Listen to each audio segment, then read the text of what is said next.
Hello mga loves! Nakakatuwa na every 2 days ay meron tayong malaking isda. At ngayon sobrang laki ulit yung ating hihiwain na umabot sa 38 kilos ang timba. Tumaas naman ng 30 pesos yung kapital nitong ating yellowfin tuna kumpara doon sa hiniwa ko na nakaraang araw na umabot sa 53 kilos ang timba. Nakakatuwa dahil sa 2 araw ay naubos talaga siya mga loves. Salamat! Sobrang ganda ng kanin noon, hindi nagabungkag. At eto namang nasa 38 kilos ay medyo humok iyalawas. Habang naghihiwa, tinanong ako ng customer namin kung hindi ba sumasakit itong aking mga kamay. Medyo nangangalay pero okay pa naman siya mga loves. Isa din sa mga tinanong nila kung bakit hindi lumalaki itong braso ko. Ewan ko nga na sa halos 4 na taon ko na paghihiwa ng malalaking isda do wala man siya gadako. Parang nahiyang pa nga ako sa paghihiwa ng isda kay doon nagtambo ko subong. Di katulad noon, grabe, ko kapayat mga loves. Siguro kung noon nyo ako nakita na naghihiwa ng malaking isda, maaawa talaga kayo sa akin. Dahil sa liit ko pa naman, hindi talaga ako nakaabot ng 40 kilos mga loves. Pero ngayon, nasa 55 kilos na yung timbang ko. At kung mapapansin nyo nga, medyo may laman-laman na talaga ako kumpara noon. Mas malaki pa sa akin yung mga isda na hinihiwa ko noon mga loves. So, eto, balik tayo dito sa aking hinihiwa. Unang na sold out ulit ay yung ating tuna belly. Hinintay talaga ng bumili. Dahil meron daw tipon-tipon sa kanila. Agoy, damot naman daw ko numahubog. Yung mga naghihintay na din at nag-aabang ng kanin nitong ating tuna. Meron na ding lumapit sa atin para bumili ng panga. Halos naubos ka agad yung nilagay ko na unang kanin na hiniwa ko mga loves. Kaya naghiwa ulit ako at nilagay ng maayos dito sa ating tray para i-display. Agad ko na rin hiniwa itong ulo at tinanggal itong panga mga loves dahil meron na nga naghihintay para bumili. Nakakatuwa at nakakataba talaga sa puso makita yung mga customer mo na bumabalik-balik araw-araw dito sa ating tindahan. Isa ito sa pinagpapasalamatan ko palagi sa Panginoon dahil hindi talaga kami nasisiro kahit umuulan. Kaya maraming salamat talaga sa lahat ng bumili ngayong araw. At fast forward kinabukasan, pumunta kami ng Coronadal City para umattend ng Model Family ngayong 2025. Bilang ng pagpapakita ng suporta kina Uncle Bubong at sa kanyang pamilya. Sobrang saya nga namin dahil sila yung may pinakamaraming views. At sila din ang tinanghal bilang 2025 Most Outstanding Model Family dito sa probinsya ng South Cotabato. Deserve talaga nila ito dahil sobrang napakabuti ng pamilya nila. Salamat! Mga bandang alas 3:30, umuwi kami ni Daddy Kurt. Dahil nga magtitinda pa kami. Sa pagkarating ko dito sa may tindahan, dito na ako dumiretso para hiwain itong napakalaking buntot ng ating yellowfin tuna. Konti lang kasi yung klase ng isda na meron kami dahil hindi bumiyahe si Uncle Bubo. Tapos konti lang din yung mga klase ng isda na meron ngayon sa fishport. Tapos maharlika pagi. Kaya mga nasa 4 na klase lang talaga ng isda ang meron kami mga loves. Bangus,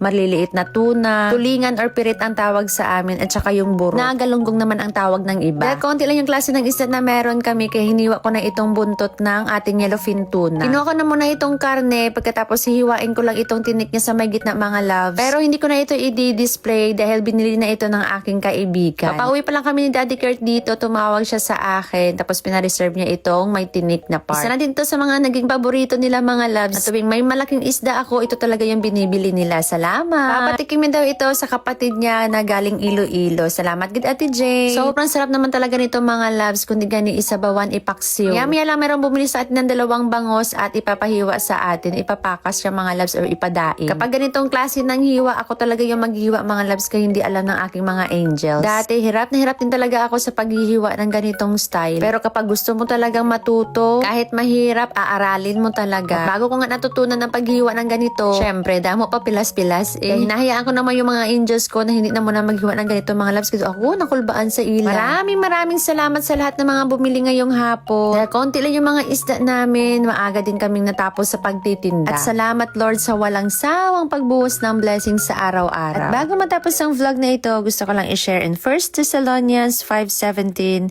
pray without ceasing. Pray lang ng pray, huwag kang tumigil. Masasayang bahagi man ang buhay mo or sa mga bagyong dumating, patuloy ka lang manalangin. Mula sa pagbangon hanggang sa pagtulog, gawin natin yan everyday mga love. Isalin natin yan sa ating lifestyle, yung makipag-usap sa Panginoon. Dahil isa yan sa nagpapatibay ng ating relasyon sa Panginoon at nag-remind sa atin na hindi tayo nag-iisa. Kaya huwag mo nang hintayin na dumating pa yung bagyo sa buhay mo bago tayo lumapit at makipag-usap sa Kanya. Mamimili ako ng pagbibigyan ng ulam basta't nakafollow ka lang at parati lang manood at mag-share ng ating mga video. At isa na namang thank you Lord sa araw na ito at thank you din sa inyong lahat. Dito na magtatapos ang ating vlog. Thank you for watching. Ingat po kayo palagi. God bless. Bye!